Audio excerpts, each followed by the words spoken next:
नमस्कार दोस्तों, तो कैसे हैं आप लोग। आप सब देख रहे हैं अपने भाई के यूट्यूब चैनल निखिल दीवाना ऑफिशियल चैनल में। हाँ दोस्तों, आज की इस वीडियो में मैं बात करने जा रहा हूं भोजपुरी के सुपरस्टार गायक यानी प्रमोद प्रेमी यादव के बारे में। तो मैं बताऊंगा दोस्तों कि प्रमोद प्रेमी यादव जी का एक बहुत ही बवाल सॉन्ग आ रहा है, जिस गाने का नाम है कमरिया पिराई।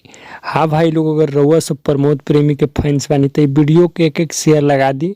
और हम बताए भाई लोग कि गुप्त मूवीज के इस सॉन्ग बा।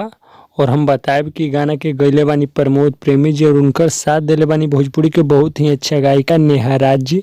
और ये गाना के लिखले बानी कृष्णा बेदर्दी जी, और ये गाना के म्यूजिक बनैले बानी नंद किशोर महतो जी।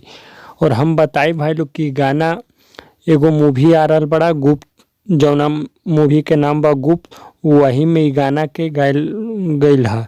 और हम बताए भाई लोग कि गाना कल सुबह यानी 24 नवंबर के 7 बजे AM में वेब म्यूजिक के यूट्यूब चैनल पे रिलीज कर दिहल जाई। ई गाना के ट्रेलर रिलीज कर दिहल गईल भाई लोग। तो वो सब ना देख लेवन तब वेब म्यूजिक पे जाइए, वीडियो को ज़्यादा से ज़्यादा शेयर